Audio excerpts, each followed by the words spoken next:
Un pays que certains s'enquêtent au bord du chaos et stress de bas. Calme est visible aux yeux de toute l'Afrique, pendant que des récits parlent d'explosions religieuses, de protestations incontrôlables et de fractures nationales. Le Burkina Faso a traversé l'Aïd al-Adha du 27 mai 2026 dans la prière. L'unité est une vigilance silencieuse. Mais si l'ordre tient encore sous Ibrahim Traoré, pourquoi chaque pas vers la souveraineté semble-t-il aussitôt attirer critiques étrangères? Soupçons médiatiques et scénarios d'instabilité, qui suite montrent un combat plus profond entre sécurité, foi, souveraineté et pression extérieure. Vous allez entendre une lecture que beaucoup évitent, parce qu'elle oblige à regarder au-delà des slogans, des peurs et des récits déjà prêts. Vous comprendrez pourquoi c'est calme apparent PC plus l'autre qu'une simple arrestation, rien n'est anodin ici. Car si l'on s'arrêtait aux titres les plus rapides, on peut croire que le Burkina Faso serait seulement face à une querelle religieuse, ou à une protestation locale contre une décision du pouvoir. Mais le transcript montre une autre couche, un pays engagé dans une campagne sécuritaire difficile, confronté à des groupes extrémistes au Sahel, et sauvé par des récits extérieurs qui semblent parfois atteindre la moindre fissure, ne pas aller plus loin. C'est risqué de confondre foi et manipulation, liberté et désordre, critique légitime et stratégie de déstabilisation. C'est aussi manquer le vrai enjeu, savoir si un État africain peut défendre sa sécurité sans être immédiatement accusé de basculer dans le chaos. Voilà pourquoi cette histoire mérite d'être suivie jusqu'à bout. Le premier révélateur est simple, le chaos annonce n'a pas eu lieu. Le 27 mai 2026, pendant l'Aïd al-Adha, le Burkina Faso reste calme alors que certains discours décrivaient déjà une crise prête à exploser. Si dit-elle change tout, parce qu'il oblige à distinguer deux réalités. D'un côté, il y a une arrestation présentée comme le point de départ d'une colère religieuse. De l'autre, il y a un État qui affirme agir dans un contexte de sécurité nationale. Alors que des groupes extrémistes continuent de frapper des communautés au Sahel, il n'est donc pas seulement une histoire de rues, de prières ou de prédicateurs. C'est une histoire de fragilité nationale. Selon les autorités citées dans le transcript, l'arrestation d'un imam est liée à des propos jugés dangereux dans un moment où le pays mène une campagne antiterroriste critique. La tension n'est précisément là. Une partie du public avoue une atteinte à la liberté religieuse. Le pouvoir, lui, présente l'affaire comme une question d'ordre public, de cohésion et de protection collective. Ce qui rend la situation plus grave, c'est la vitesse avec laquelle certains récits sont tentés de transformer un incident local en preuve d'un effondrement national.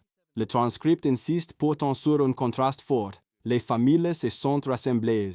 Les mosquées sont restées actives. Les célébrations s'y sont déroulées dans le calme, et le pays n'a pas basculé dans l'image de désordre que certains semblaient atteindre. Pour Ibrahim Traoré, ce moment devient alors plus qu'un test politique. Il devient un test narratif, qui définit la réalité d'un pays africain, ceux qui vivent le calme sur place, ou ceux qui annoncent la tempête depuis l'extérieur, et derrière cette question, une autre apparaît déjà. Si la paix visible ne suffit plus à contredire le récit du chaos, alors le combat dépasse largement une arrestation. Dans cette séquence, le personnage guide n'est pas seulement une personne, c'est un ensemble d'acteurs visibles sur le terrain, les autorités burkinabées, les communautés restées calmes, et les voix africaines qui observent la bataille des récits avec prudence. Le rôle est de rappeler une chose simple. Une nation en guerre contre l'insécurité ne lit pas chaque incident comme un événement isolé. Le premier impact apparaît dans la manière dont l'arrestation de l'imam a été interprétée pour certains. Elle devenait immédiatement le symbole d'un pouvoir qui voudrait limiter la pratique religieuse. Pour les autorités, elle relevait plutôt d'un risque de discours dangereux dans un pays déjà exposé à la violence extrémiste. Ce décalage a suffi à créer une tension rapide, parce qu'il touche à une matière très sensible, la foi, l'identité et la loi commune. Mais le second impact est encore plus révélateur. Malgré les appels, les soupçons et les récits alarmistes, les célébrations de l'Aïd se sont poursuivies, les familles se sont réunies, les mosquées sont restées actives, les communautés n'ont pas donné l'image d'un pays qui se déchire, ce calme a contredit le scénario le plus spectaculaire. C'est ici que le rôle d'Ibrahim Traoré devient central dans le récit. Son administration semble vouloir imposer une frontière nette entre religions pacifiques, contestation politique et menace contre la sécurité nationale. Cette frontière est difficile. Elle peut être critiquée, mais elle montre une volonté, empêcher qu'une tension religieuse devienne une fracture d'État.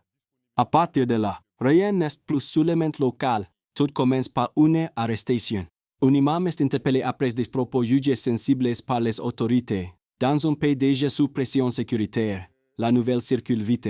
Elle est frappée forte. Elle est touchée la foi. Elle est touchée la rue. Elle est touchée l'idée même de liberté. Très vite, les récits se déplacent. Si, qui pourrait rester une procédure locale devient une alerte nationale. Certains présentent l'affaire comme une attaque contre la pratique religieuse. D'autres y voient une tentative d'utiliser la religion pour ouvrir une brèche dans l'ordre public. Le Burkina Faso s'est retrouvé alors devant une question explosive. Comment protéger la liberté de croyance sans laisser une tension devenir une arme politique? Puis la pression monte, des appels à la protestation apparaissent, des voix extérieures parlant déjà d'une révolution islamique possible. Les mots deviennent lourds, ils ne décrivent plus seulement une colère. Ils annoncent un basculement, chaos, dictature, religion menacée, nation divisée. Chaque formule ajoutait une couche de feu sur une situation déjà fragile. Mais le pays ne bascule pas, c'est le premier choc. Pendant al-Adha du 27 mai 2026, les rassemblements religieux se déroulent dans le calme, les familles prient, les communautés se retrouvent, les mosquées restent vivantes, les rues ne deviennent pas le théâtre d'une rupture nationale, là où certains attendaient l'image d'un effondrement. Le transcript montre une autre scène, une société tendue, oui, mais pas brisée.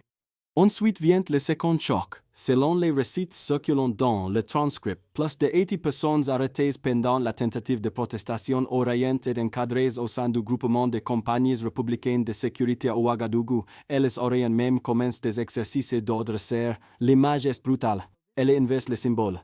Des protestataires ne sont plus seulement montrés comme des adversaires. Ils deviennent, selon cette lecture, des corps que l'État tentait de rediriger vers l'effort de défense. C'est ici que la chronologie change de température. Sous Ibrahim Traoré, le message apparent n'est pas seulement de punir. Il est de transformer la colère en discipline, la tension en service, et la rue en ressource nationale. Ses choix peuvent diviser. Il peut inquiéter. Il peut aussi fasciner. Mais il donne à cette affaire une dimension beaucoup plus large qu'un simple conflit entre un imam et un gouvernement. Car l'arrière-plan reste le même, la guerre contre l'insécurité au Sahel. Les groupes extrémistes ont déjà ravagé des communautés, déplacent des familles et fragilisent des régions entières. Dans ce contexte, chaque discours public, chaque rassemblement, chaque accusation peut devenir un multiplicateur de risques. Le pouvoir affirme donc protéger l'État.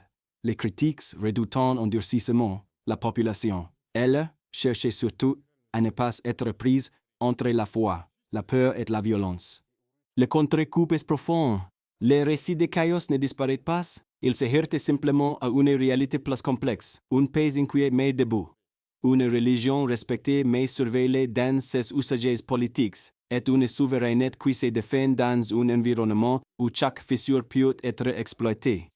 À ce stade, l'histoire n'avance plus, elle serre la gorge. Ici, il faut ralentir. Les émotions peuvent attirer l'attention, mais les chiffres obligent à regarder la situation avec plus de sérieux. Dans cette affaire, les nombres ne racontent pas toute la vérité, mais ils empêchent de réduire l'histoire à une simple rumeur politique.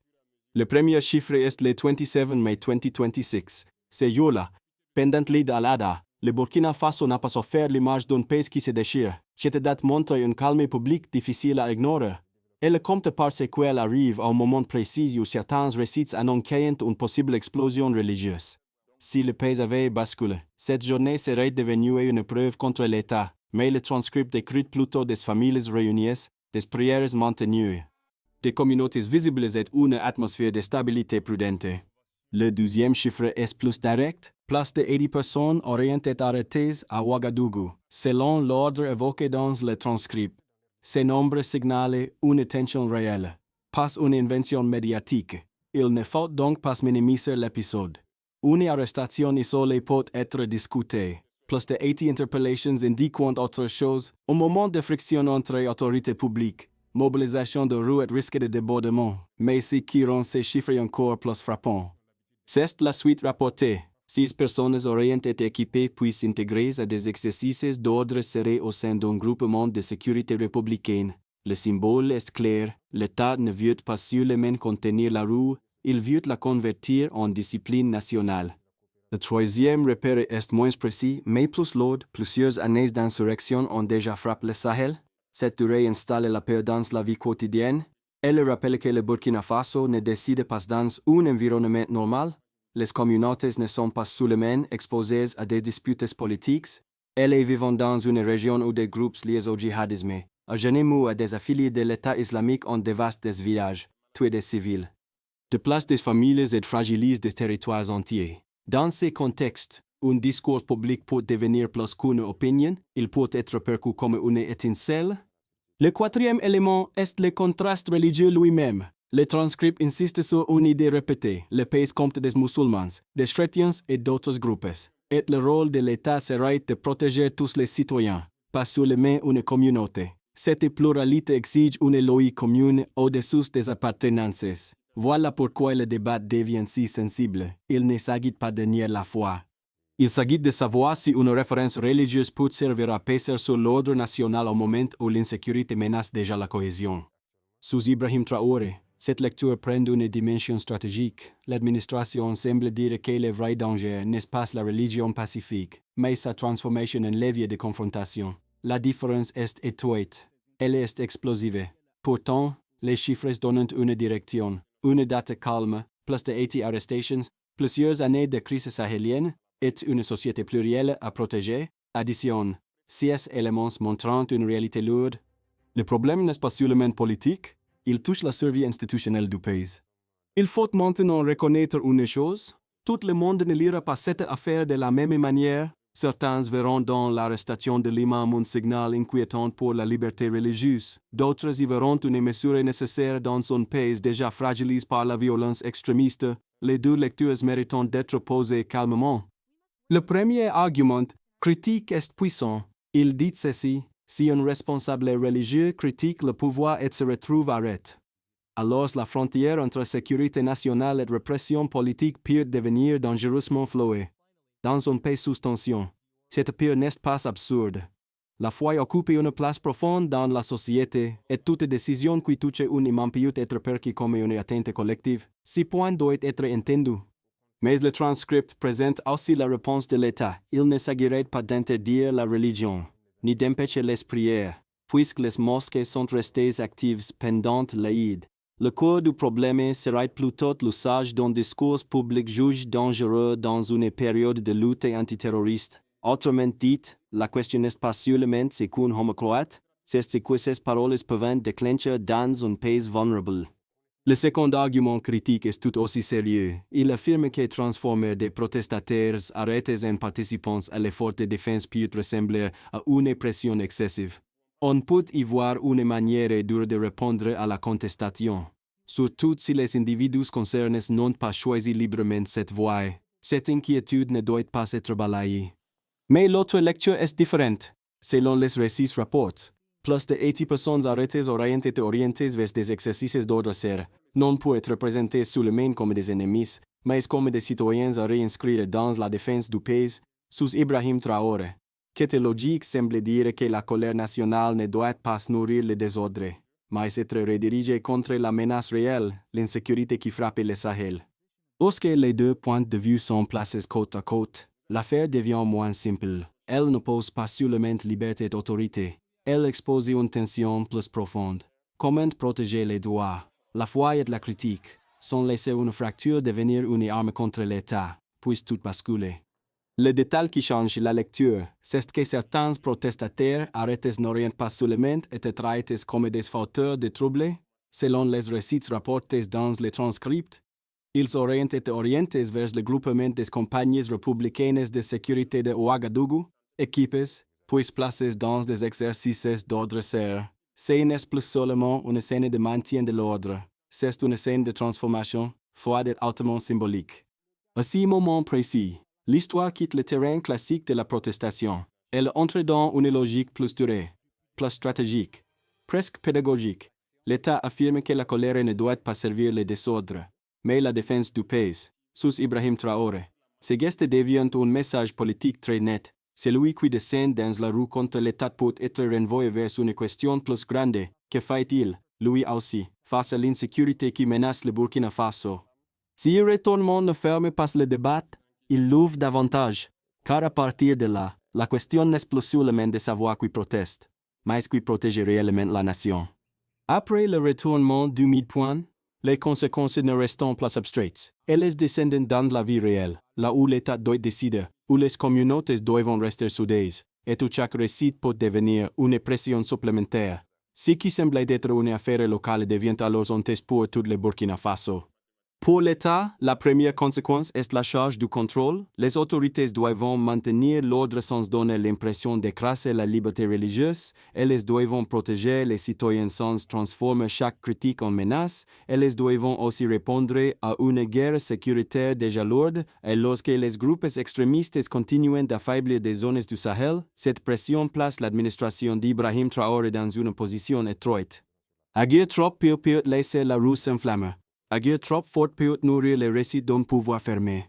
Pour les institutions, les associations et les acteurs organisés, l'impact est différent. La confiance devient leur ressource la plus fragile. Les mosquées, les responsables communautaires, les médias et les organisations civiles doivent choisir leurs mots avec prudence, parce qu'un message mal interprété peut élargir la fracture. Dans ce climat, les acteurs économiques ne sont pas directement au centre du transcript, mais ils dépendent de la stabilité générale. Quand un pays est décrit comme instable, même si les rues restent calmes, l'image extérieure peut peser sur les décisions, les échanges et la perception du risque. Pour les citoyens, la conséquence est plus intime. Ils se retrouvent entre plusieurs loyautés qui ne devraient pas s'opposer, la foi, la nation, la sécurité et la dignité. Le transcript montre des familles qui se réunissent, des prières qui continuent, des communautés qui refusent de se laisser entraîner dans la panique, mais il montre aussi une inquiétude si la religion devient un levier politique, et les voisins peuvent commencer à se regarder autrement. C'est là que le danger devient humain. Une société peut survivre à une arrestation. Elle survit plus difficilement à la méfiance installée dans les esprits. Pour la région, l'effet est encore plus large. Le Burkina Faso ne se trouve pas dans un vide. Il est au cœur d'un Sahel marqué par des violences djihadistes, des déplacements de familles et des tensions entre souveraineté africaine et influence extérieure. Si le pays tient, il peut devenir un symbole de résistance politique. S'il se fissure, cette fissure peut être utilisée pour raconter que toute tentative d'indépendance conduit au désordre. Voilà pourquoi cette affaire dépasse Ouagadougou. Au final, le vrai impact n'est pas seulement dans les arrestations ou les célébrations calmes, il est dans la bataille pour définir le sens des événements. Et dans cette bataille, personne ne reste vraiment à l'écart. À partir de maintenant, 3 trajectoires semblent possibles. Aucune ne doit être présentée comme une certitude. Mais chacune aide à comprendre ce qui peut arriver si la tension entre religion, sécurité, souveraineté et récits extérieurs continue de peser sur le Burkina Faso. Le scénario le plus probable est celui d'une stabilité sous tension. L'État continue de maintenir une ligne ferme contre les discours jugés dangereux, tout en répétant que la pratique religieuse pacifique n'est pas visée. Les célébrations restent possibles. Les mosquées restent actives, mais chaque incident local devient immédiatement surveillé, commenté et amplifié. Dans ce scénario, les pays ne s'effondrent pas, mais ils avancent dans une vigilance permanente. La paix existe, mais elle demande une discipline constante. Le scénario le plus positif repose sur une clarification collective. Les autorités, les responsables religieux, les communautés et les voix civiles parviennent à séparer plus clairement la foi authentique de son usage politique. Les croyants continuent de pratiquer librement, pendant que les appels pouvant fragiliser l'ordre public sont traités avec prudence, transparence et responsabilité. Si cette ligne devient mieux comprise, le Burkina Faso peut transformer cette crise en moment d'unité. Il peut montrer que la souveraineté ne signifie pas l'écrasement des croyances, mais la protection de tous sous une loi commune. Ce serait un signal fort pour toute la région sahélienne.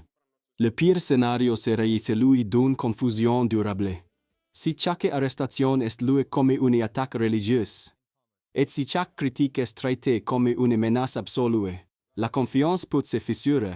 Les récits extérieurs auraient alors plus d'espace pour présenter le pays comme divise. Les groupes violents pourraient exploiter les frustrations. Les citoyens ordinaires, eux, se retrouveraient coincés entre peur de l'État, peur du désordre et peur de l'insécurité. Ce serait le terrain le plus dangereux, celui où la nation commence à douter d'elle-même. La vraie question n'est donc pas de deviner quel scénario va triompher. Elle est de savoir quelles décisions, quels mots et quelles attitudes vont pousser le pays vers l'un ou l'autre.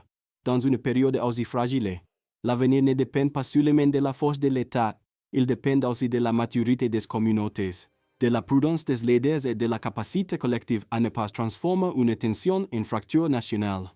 Après les scénarios, la question revient vers vous, parce qu'une crise politique, religieuse ou sécuritaire ne reste jamais seulement dans les palais, les casernes ou les communiqués. Elle finit toujours par toucher la manière dont chacun comprend son époque.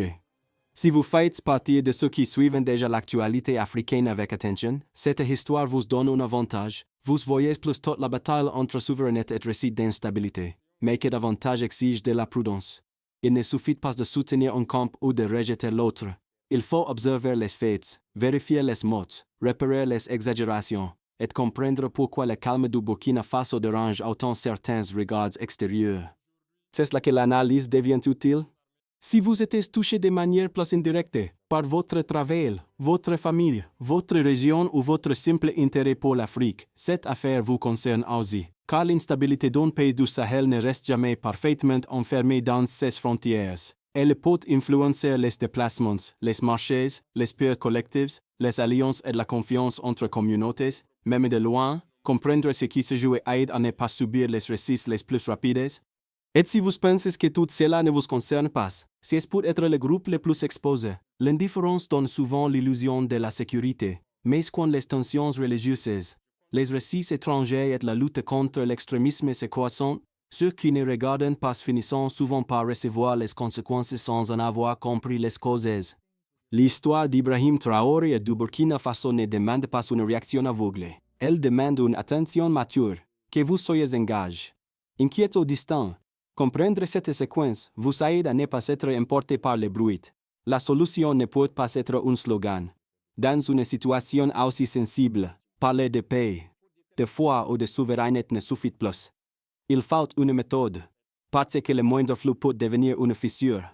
Le premier niveau revient à l'État. Les autorités doivent expliquer plus clairement la frontière entre pratiques religieuses pacifiques, critiques politiques légitimes et discours considérés comme dangereux pour la sécurité nationale. Cela doit se faire immédiatement, à chaque crise, avec des mots simples et vérifiables. Le succès se mesure à la baisse des malentendus, au maintien des prières, au calme des rues et à la confiance minimale entre citoyens et institutions. Le deuxième niveau concerne les responsables religieux, les organisations civiles et les voix communautaires. Leur rôle n'est pas de répéter la peur, mais de créer des passerelles. Ils peuvent appeler au calme, rappeler que la foi ne doit pas servir de carburant au désordre, et dialoguer avec les autorités lorsque des tensions apparaissent. Leur efficacité se mesure à leur capacité à empêcher qu'un incident local devienne une rupture nationale. Le troisième niveau appartient aux citoyens. Chacun doit résister à la tentation du récit le plus rapide. Avant de partager une accusation, il faut regarder les faits, le contexte et les conséquences possibles. Ce geste paraît petit. Pourtant, dans un pays exposé aux récits d'instabilité, il devient une forme de défense civique. Il se mesure par une chose simple, moins de panique, plus de discernement. Le quatrième niveau est régional. Le Sahel ne peut pas traiter ces crises pays par pays seulement. Les États concernés doivent échanger sur la sécurité, les récits extrémistes et les manipulations possibles autour de la religion. Sous Ibrahim Traoré, le Burkina Faso tente d'imposer cette idée. La souveraineté ne vaut que si elle protège réellement les peuples. La mission ouvre décidera de tout. Revenons à cette image du début. Des familles réunies, des mosquées ouvertes, des prières maintenues, alors que d'autres en ont caillé déjà la fracture. Et contraste reste le cœur émotionnel de toute l'histoire, le Burkina Faso n'a pas seulement évité une scène de chaos. Il a montré, au moins pour ce moment, qu'une société peut refuser de transformer la foi en blessure nationale. Depuis l'arrestation de l'imam jusqu'au récit sur les protestataires orientés vers l'effort de défense, le chemin a été tendu. Chaque étape pose la même question sous une forme différente. Qu'est-ce qui doit primer quand la nation est menacée? La colère, l'appartenance religieuse ou la responsabilité commune? La réponse n'est jamais simple, mais elle dit beaucoup sur le poids que porte un pays en crise. Sous Ibrahim Traoré, cette séquence devient donc plus qu'un épisode politique. Elle devient un miroir tendu à toute l'Afrique sahélienne. Comment rester fidèle à la foi, à la liberté et à la souveraineté, sans laisser ces mots se retourner contre la paix? Le vrai combat est intérieur. Si cette histoire vous laisse avec une impression lourde, c'est normal. Chacun peut la recevoir différemment, selon son regard sur la foi, l'État, la sécurité ou la souveraineté africaine. Mais une chose demeure. Ce qui se passe au Burkina Faso ne parle pas seulement d'un gouvernement, d'un imam ou d'une journée de calme. Si vous pensez que cette séquence mérite d'être mieux comprise, partagez-la avec ceux qui veulent regarder l'Afrique autrement, sans panique, sans simplification, sans récits imposés, plus les gens comprenant les nuances, moins ils deviennent prisonniers des slogans. Et dans une époque où chaque tension peut être transformée en arme médiatique, que de lucidité devient précieuse. Alors, la vraie question est ouverte. Selon vous, comment un pays peut-il protéger à la fois la foi, la liberté et la sécurité nationale sans se perdre lui-même? La réponse ne viendra pas d'un seul homme. Elle viendra d'une communauté capable de réfléchir, de discuter et de refuser le chaos, avec patience, responsabilité et respect pour les faits.